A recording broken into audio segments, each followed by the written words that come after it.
नमस्कार। चैप्टर 2 मानव तंत्र पढ़ रहे हैं हम। इसमें हमारा जो टॉपिक है वो है डाइजेस्टिव सिस्टम, पाचन तंत्र।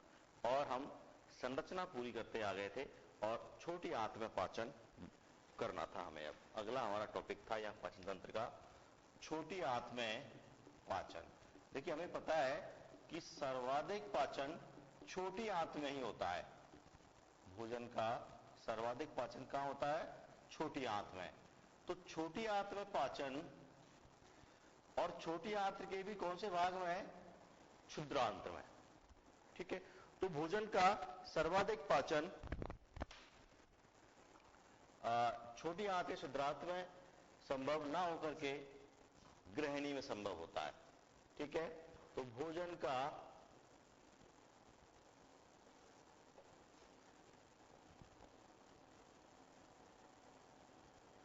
सर्वाधिक पाचन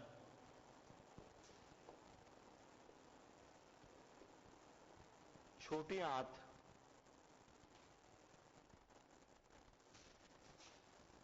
के भाग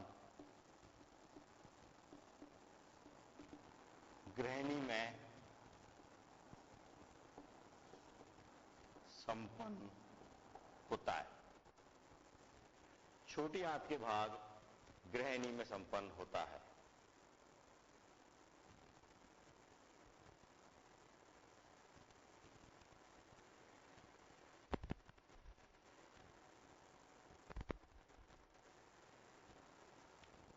होता किससे है?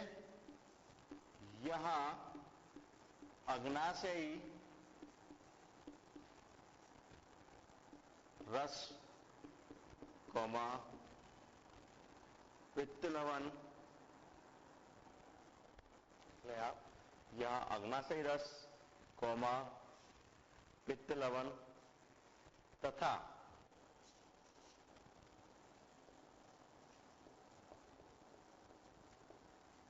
आंतरीय रस में उपस्थित पाचक एंजाइमों द्वारा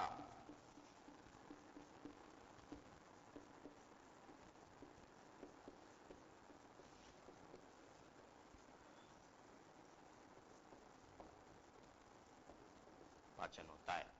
पाचक एंजाइम जो होते हैं, उन पाचक एंजाइमों के द्वारा यहां पाचन संपन्न होता है। ठीक है,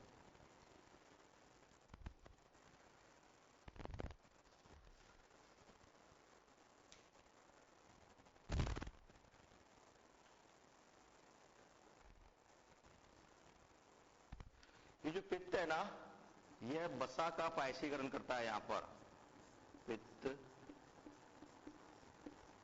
वसा का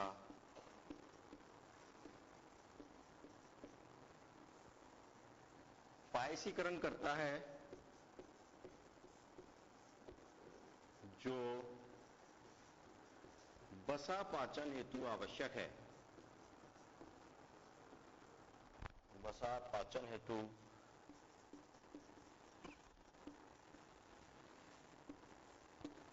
आवश्यक है। पित्त वसा का पायसीकरण करता है, जो वसा के पाचन हेतु आवश्यक है। अब देखिए, छोटी आंत का चित्र आप पहले देख चुके थे। ठीक है, मैं एक बार और आपको दिखा दूंगा। छोटी आंत, बड़ी आंत और पाचक ग्रंथियां। देखिए, आप दोबारा से स्क्रीन पे देखिए, आपकी पे यहां आपको स्क्रीन पे आप एक बार देखिए कि यहां आपको छोटी आंत दिख रही है, लिखा हुआ ना क्षुद्रांत। ठीक है, तो इस छोटी आंत में आपको यहां से स्टार्ट आपको दिख रही है, आमाशय है। आमाशय के बाद हम इधर नीचे तरफ गए तो यहां ये दो संरचनाएं लगी हुई हैं। देखो, आप देखें, दो संरचनाएं। एक तो अग्नाशय है, ये ग्रंथि है। ठीक है ना, ये क्या है? ये पाचक ग्रंथि कहा जाता है। तो ये है अग्नाशय। कैसी होती है? मिश्रित ग्रंथि। और एक इधर से देखिए, यहां से एक नली जा रही है ना ऊपर की तरफ, ये गई, ये तो गई पित्ताशय में। और ये पित्ताशय किसके ऊपर स्थित है? पित्ताशय यकृत के ऊपर, यहां पर ये स्थित है। ये तो यकृत है जो दिख रहा है ना आपको, ये तो है यकृत, लगभग दो पाली के रूप में दिखता है, अदर से देखते हैं इसको जब। और ये पित्त का निर्माण करता है, वो पित्त यहाँ पित्ताशय में संग्रह हो जाता है, यहाँ स्टोर हो जाता है, और यहाँ से पाइप के द्वारा यहाँ इस छोटी आंत्र की ग्रहणी वाले भाग में डाल दिया जाता है। यहाँ से अग्नाशयी रस आ जाता है, यहाँ से पित्त रस आ जाता है, पित्त लवण आ जाते हैं, और आंत्रीय जूस आंत्र में उपस्थित होते ही हैं। ठीक है, तो ये छोटी आंत यहाँ, अब छोटी आंत देखो, ये बड़ी आंत का भाग है, ये तो छोटी आंत यहाँ से पीछे से जो निकल के आ रही है इधर ये, और यहाँ पर फिर यूं घूम घूम के यहाँ पर है, घूम घूम के वापस इधर आ गई, और इधर आकर के और ये यहाँ बड़ी आंत में आकर के जुड़ गई, बड़ी आंत में आकर के मिल गई। और दोनों के जॉइंट से थोड़ा सा नीचे यहाँ पर ये एक अलग से संरचना है, जिसे हम क्या बोलते हैं? अपेंडिक्स, वर्मीफॉर्म अपेंडिक्स को अपेंडिक्स बोलते हैं, क्रमी रूप परिशेषिका। ठीक है, यहां से फिर ये बड़ी आंत स्टार्ट हो गई, और इस तरह से यूं ये पूरी बड़ी आंत यहां तक आ गई, ये मलाशय हो गया और ये मलद्वार हो गया। तो इस तरह से यहां छोटी आंत की संरचना आपको पूरी क्लियर दिखाई दे रही है। ठीक है, अब आगे अगर हम इसमें देखें तो जो पित्त है ना, पित्त जो करता है, आगे अगर हम देखें तो पित्ताशय में क्या है? पित्त वो वहां पर आकर के हो रहा है, तो पित्त लाइपेज एंजाइम को भी सक्रिय करता है। पित्त के दो काम हो गए, पित्त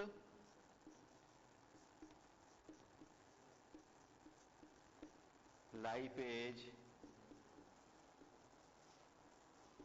एंजाइम को भी सक्रिय करता है। लाइपेज एंजाइम होता है, उसको भी क्या कर देता है? सक्रिय कर देता है पित्त।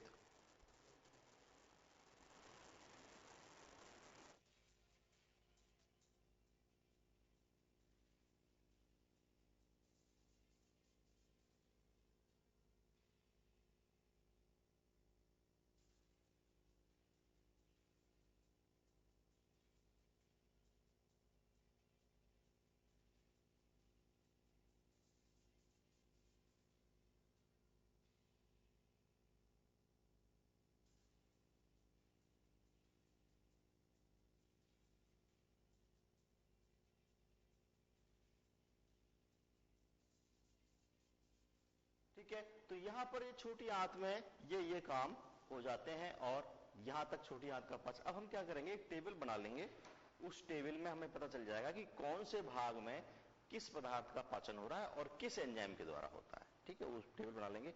उससे पहले हम ये पढ़ लेते हैं कि ये जो पाचक रस है, ये पित्त लवण है, अग्नाशयी रस है, ये किन ग्रंथियों से स्रावित होते हैं। तो अगला हमारा टॉपिक रहेगा पाचक ग्रंथियां। छोटी आंत के बाद पाचन ग्रंथियां। ठीक है, ये पाचन ग्रंथियां क्या करती हैं? ये पाचन रस का स्रावित करती हैं, कुछ पदार्थों का स्रावित करती हैं। तो पाचक ग्रंथियां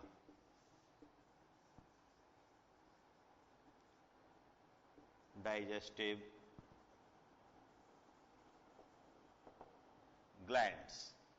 मनुष्य में मुख्यतः 3 पाचक ग्रंथियां होती हैं। ठीक है,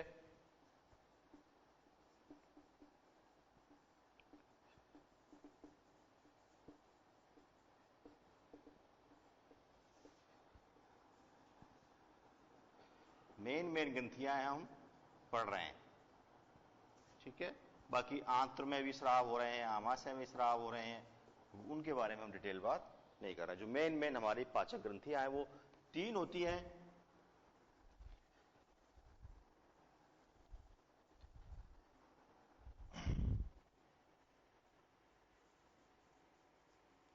नंबर 1 लार ग्रंथि,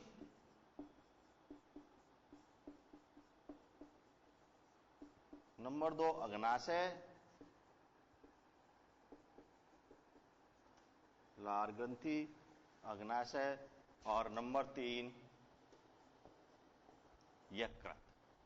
ठीक है, तीनों को आप एक बार जल्दी से नोट करें, लार ग्रंथि, अग्नाशय और यकृत।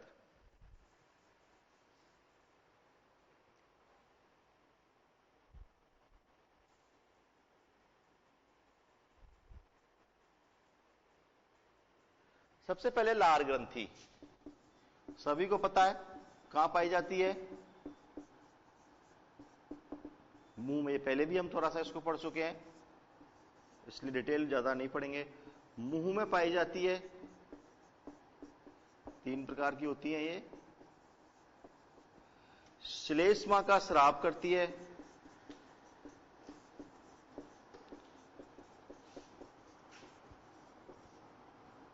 श्लेष्मा का स्राव करती है। अब श्लेष्मा में 2 तरह की चीज होती है, एक तो वो तरल होता है, जो श्लेष्मा का जो तरल भाग है वो तो भोजन को गीला करता है, ठीक है, और उसका लसलसा जो चिपचिपा भाग है वो उसका जो म्यूकस है वो भोजन को लसलसा बनाता है। ठीक है, तो लिखे आप जल्दी से पहले लार ग्रंथि।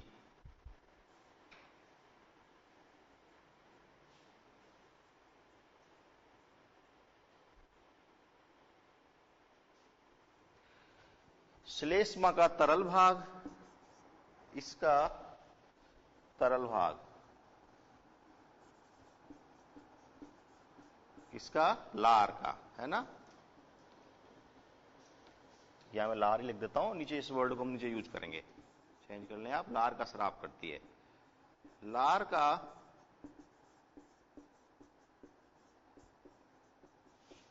तरल भाग भोजन को गीला करता है,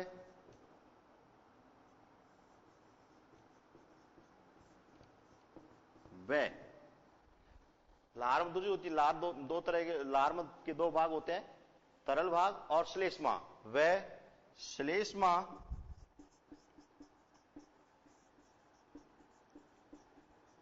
भोजन में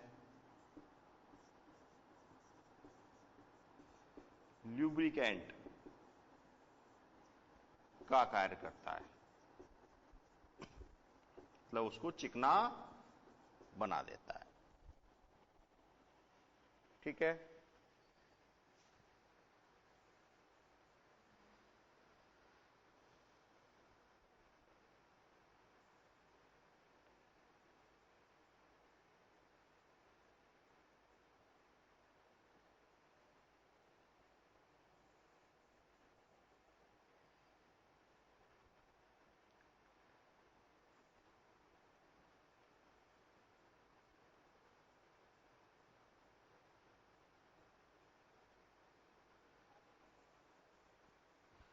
नंबर 2 अग्नाशय।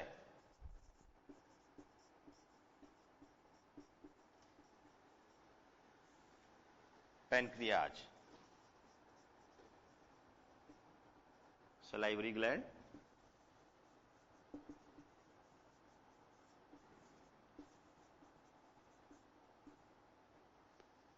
पैनक्रियाज, यह मिश्रित ग्रंथि है। मिश्रित का सब मतलब समझ में आ रहा होगा आपको। अंतःस्रावी और बहिर्स्रावी दोनों प्रकार की ग्रंथि है ये, अंतःस्रावी भी है और बहिर्स्रावी भी। ग्रंथियां 2 तरह की होती हैं हमारे शरीर में, अंतःस्रावी और बहिर्स्रावी। फिर एक तीसरा रूप होता है जिनमें से कुछ ग्रंथि ऐसी होती है जो दोनों तरह से कार्य करती हैं, अंतःस्रावी रूप में भी करती हैं और बहिर्स्रावी में करती हैं, तो उन्हें कहते हैं मिश्रित ग्रंथि।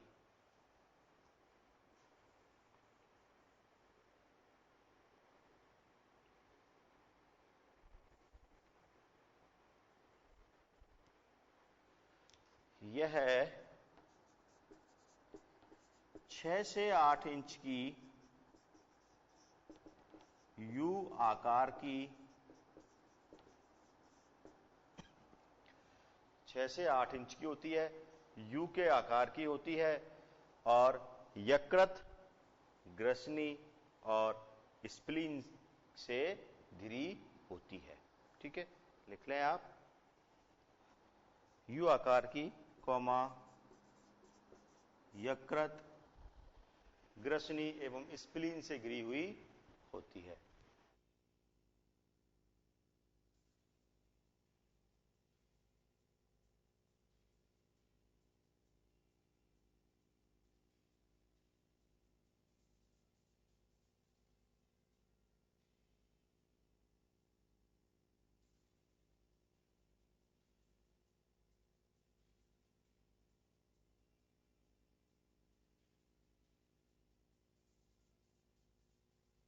यह है 6 से 8 इंच की यू आकार की यकृत कौमा गृहिणी व स्प्लीन से घिरी हुई होती है। ठीक है, यकृत, गृहिणी व स्प्लीन, तिल्ली संरचना है ये, से घिरी होती है।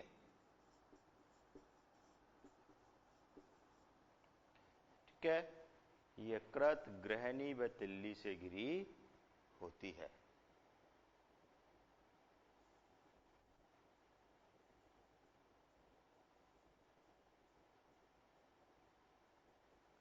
अब ये दोनों तरह की है, तो देखो अंतःस्रावी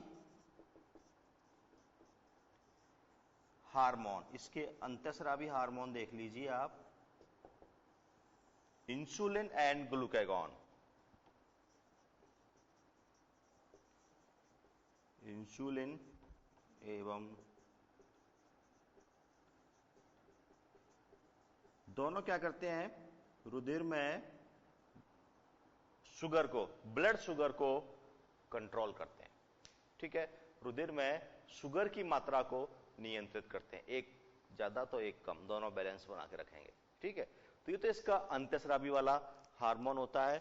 और बहिर्स्रावी जो हार्मोन, जो इसका पाचक रस होता है, बहिर्स्रावी, वो होता है इसका अग्नाशयी, उसे हार्मोन नहीं कहा जाएगा, एंजाइम कहा जाएगा। ठीक है, तो वो होता है अग्नाशयी रस। क्लियर? इस तरह से दोनों इसके भाग हो गए, अंतःस्रावी और बहिर्स्रावी। बहिर्स्रावी में अग्नाशयी रस और अंतःस्रावी में इंसुलिन एवं ग्लूकागॉन। अंतर इतना सा ही है कि एक में डक्ट होती है, ये आप रिवीजन कीजिए इसका, एक में डक्ट होती है और एक तरह की जो स्राव, जो अपनी ग्रंथियां होती हैं, उनमें डक्ट नहीं होती। अब जो स्रावित एंजाइम होते हैं ना, वो प्रोटीन, वसा और कार्बोहाइड्रेट के पाचन में मदद करते हैं। इस अग्नाशयी रस में होते हैं वो, जो स्रावित एंजाइम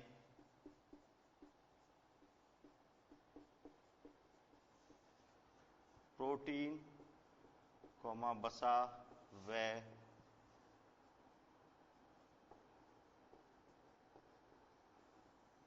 कार्बोहाइड्रेट पाचन में मदद करते हैं। तो काम क्या है उनका? मदद करना, पाचन करना है ना। मदद का मतलब यह पाचन ही है, कि वो क्या करते हैं? पाचन।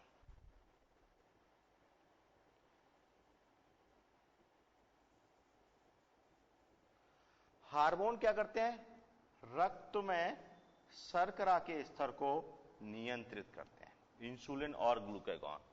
मैं लिख देता हूं आपको, जिससे याद हो जाए। इंसुलिन एवं ग्लूकागॉन रक्त शर्करा की मात्रा का नियंत्रण करते हैं। ठीक है,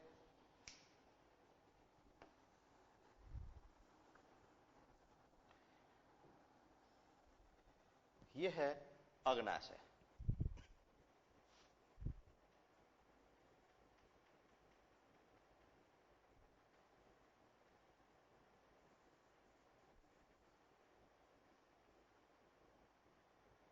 अब तीसरी ग्रंथि है हमारी यकृत।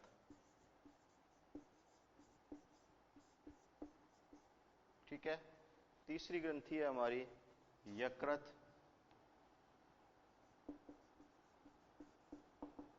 लीवर।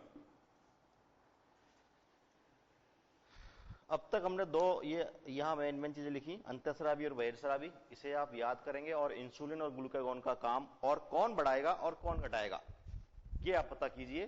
फिर मिलते हैं हम छोटे से ब्रेक के बाद।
आगे बढ़ते हैं।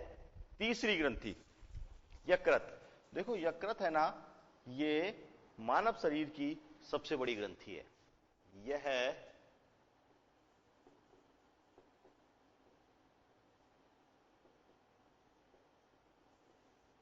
मानव शरीर की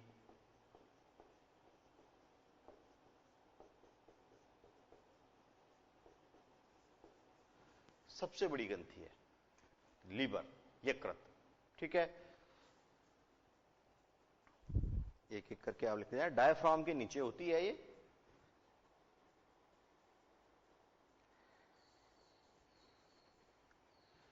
चला, यह इसको मध्यपट भी बोला जाता है ना। डायफ्राम के नीचे त्रिकोणाकार होती है, जस्ट नीचे पाई जाती है, बीच में त्रिकोणाकार होती है। ठीक है, चित्र आपको दिखाया ही था अभी।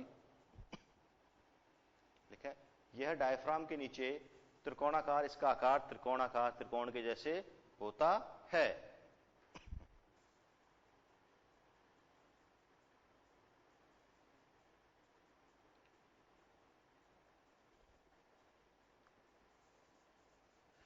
इसमें लगभग 1 लाख यकृत पालियां होती हैं, छोटी छोटी पालियां होती हैं इसकी।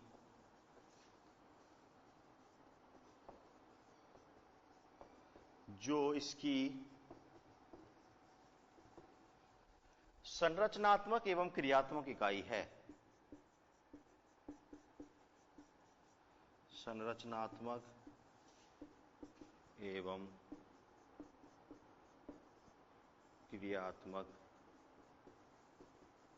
इकाइयां हैं। ठीक है, लगभग 1 लाख यकृत वालियां होती हैं यहां पर। जो कैसी है, क्या है इसकी संरचनात्मक एवं क्रियात्मक इकाई।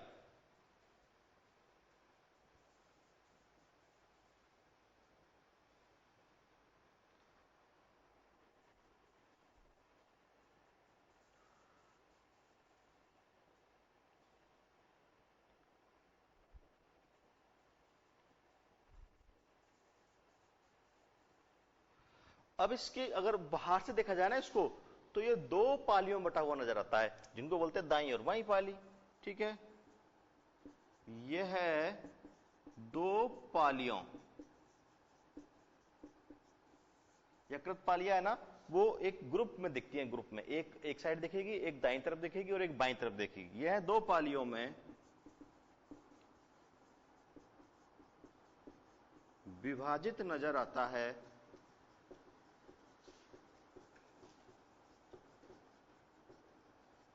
जिन्हें दाईं पाली व वाईं पाली कहते हैं।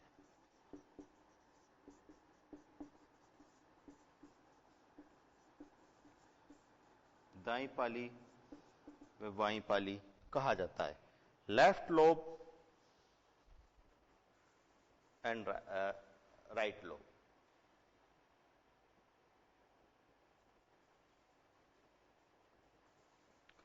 इसमें क्या करता है ये, इसमें पित्त का निर्माण होता है,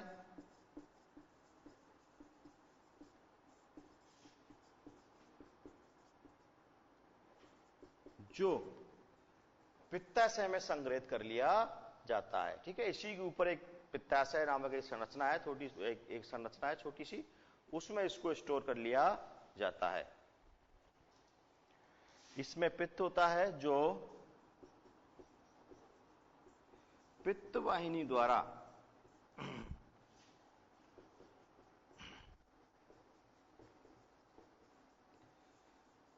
पित्ताशय में पहुंचा दिया जाता है।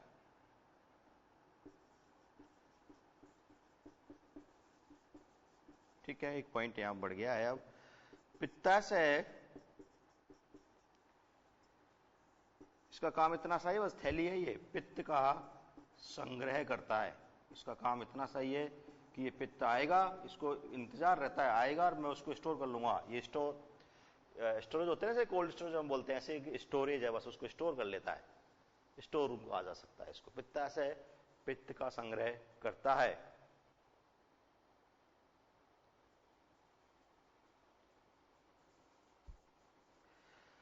अब क्या होगा, पित्ताशय में जो पित्त, जो बाइल जूस जो स्टोर है, इस बाइल जूस को दोबारा से पित्त वाहिनी द्वारा कहां भेजा जाएगा, गृहिणी में भेज दिया जाएगा, जहां पर पाचन क्रिया स्टार्ट वो कर देगा। ठीक है,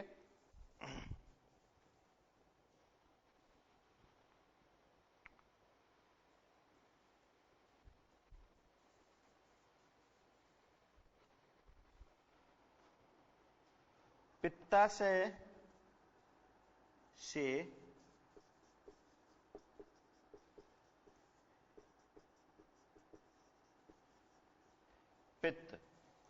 पित्ताशय नलिका द्वारा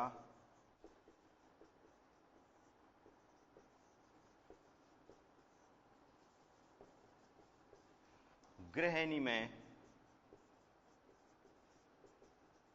अब पहुंच गए ना जगह पे, गृहिणी में पहुंचा दिया जाता है, जहां इसका उपयोग पाचन में हो जाता है। ठीक है, वो हमें पहले से ही पता ही है कि गृहिणी में पाचन क्रिया होती है।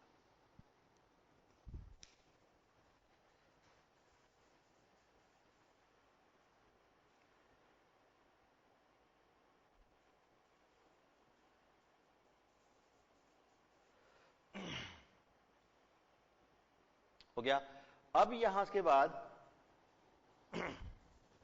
एक बार आप फिर आइए यहां स्क्रीन पर, जहां आपको चित्र क्लियर दिखाई देगा। दिख रहा है, इसमें क्या हो रहा है कि यकृत, देखिए यहां पर ये रहा, ये डायफ्राम, डायफ्राम के नीचे यकृत, और ये यहां पर पित्ताशय। दिख गया आपको दोनों, यकृत भी आपको क्लियर दिखाई दे रहा है आपको, और पित्ताशय भी क्लियर दिखाई दे रहा है। ठीक है, अब क्या है कि अग्नाशय यहां नीचे की ओर है, और दोनों यहां पर देखिए क्षुद्रांत के गृहिणी वाले भाग में आकर के दोनों यहां पर आकर के मिल रहे हैं। ठीक है, दिख रहे हैं आपको दोनों मिलते हुए। तो इस तरह से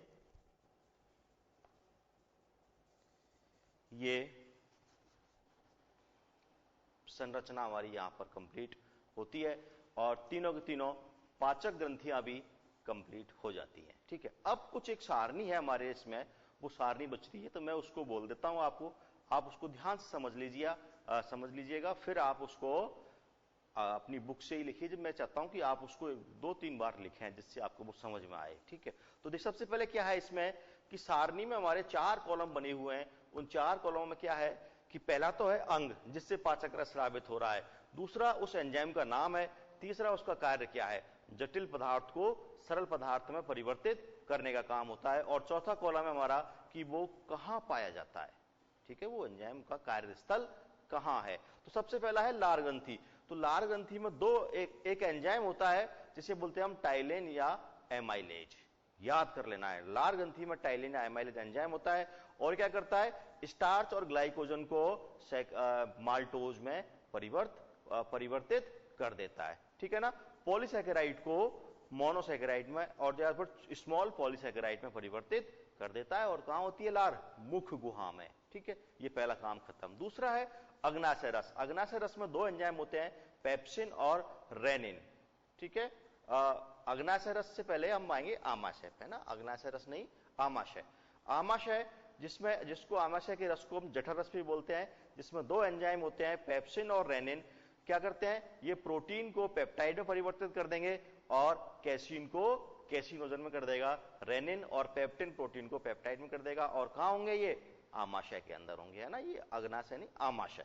तो आमाशय में जो रस है उसको जठर रस भी बोलते हैं। इसके बाद आता है अग्नाशय का नंबर। अग्नाशय के एंजाइम सुन लीजिए पहले आप। पहला एंजाइम है एमाइलेज, ट्रिप्सिन, काइमोट्रिप्सिन। ठीक है ना, कार्बोक्सी पेप्टाइडेज, लाइपेज और न्यूक्लियजेज, ये अग्नाशय के कुछ एंजाइम है। इनके अलग अलग पाचन देखिए। एक तो क्या करते हैं, स्टार्च को माल्टोज में कन्वर्ट कर देता है एमाइलेज। इसके बाद आता है कि प्रोटीन को पेप्टाइड में, ट्रिप्सिन और काइमोट्रिप्सिन दोनों प्रोटीन को पेप्टाइड में कन्वर्ट कर देंगे। ठीक है, और कार्बोक्सी पेप्टाइडेज क्या करेगा, प्रोटीन को और पेप्टाइड्स को अमीनो एसिड में परिवर्तित कर देगा। और छोटी यूनिट हो गई उसकी, ठीक है ना, प्रोटीन की अमीनो एसिड्स में। लाइपेज क्या करेगा, बसा को मोनोग्लिसरिक अम्ल में बदल देगा, बसा को मोनोग्लिसरिक बसीय अम्ल में कन्वर्ट कर देगा लाइपेज। और न्यूक्लियोजेज क्या करेगा, ये डीएनए और आरएनए को तोड़ेगा, उनको न्यूक्लियोटाइड्स में कन्वर्ट कर देगा। न्यूक्लियोटाइड न्यूक्लियोसाइड इस तरह से उनको ब्रेक करता चला जाएगा, और एक सारा काम कहां होगा, छोटी आंत में। ठीक है, फिर आता है आंतरीय रस। आंतरीय रस के एंजाइम देखिए, ptyalin, lactase, sucrase, lipase, न्यूक्लियोजेज, dipeptidase और फॉस्फेटेज। काम देखिए, टाइलिन माल्टेज क्या करेगा, माल्टेज माल्टोज को ग्लूकोज में परिवर्तित कर देगा। लैक्टेज लैक्टोज को ग्लूकोज में परिवर्तित करेगा। सुक्रेज सुक्रोज को ग्लूकोज में परिवर्तित, ग्लूकोज छोटी यूनिट है जिसका अब्सॉर्प्शन हो जाएगा तो उसमें कन्वर्ट कर देंगे। लाइपेज बसा को बसीय अम्ल और ग्लिसरॉल में तोड़ने का काम करेगा, ये काम होगा लाइपेज का। इसके बाद न्यूक्लियोजेज, ये न्यूक्लिक अम्ल और न्यूक्लियोटाइड को न्यूक्लियोसाइड व शुगर में कन्वर्ट कर देगा। डाइपेप्टाइडेज क्या करेगा, ये डाइपेप्टाइड्स को अमीनो एसिड में कन्वर्ट करेगा। ठीक है, और फॉस्फेटेज क्या करेगा, न्यूक्लियोटाइड को नाइट्रोजन क्षार और राइबोज में। वहां पर डीएनए आरएनए से न्यूक्लियोटाइड बना था, उसको डाइफॉस्फेट में कन्वर्ट करना बहुत जरूरी था नाइट्रोजन बेस में। तो ये काम कौन कर देगा, फॉस्फेटेज। ये सारे काम भी छोटी आंत में संपन्न होंगे। ठीक है, फिर यकृत से आता है पित्त लवण। पित्त लवण क्या करेगा, ये बसा को बसीय अम्ल और बसा गोलिका में परिवर्तित कर देगा, और यह भी कहां होगा, छोटी आंत के अंदर यह काम भी किया जाएगा। इस तरह से यहां पाचन तंत्र हमारा पूरा होता है। इसके बाद जो अपचित भोजन होगा उसको मलाशय के अंदर भेज दिया जाएगा।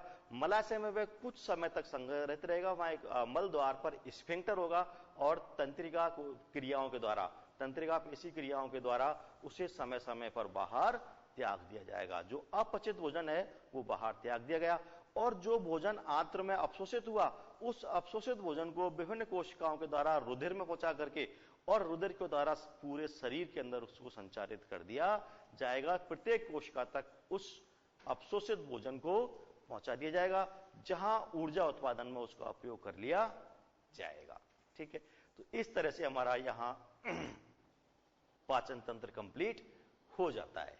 ठीक है, पाचन तंत्र पूरा होने के बाद पढ़ेंगे फिर हम अगला तंत्र श्वसन तंत्र है, लेकिन वो हो पाएगा स्टार्ट अगली क्लास में। नमस्कार।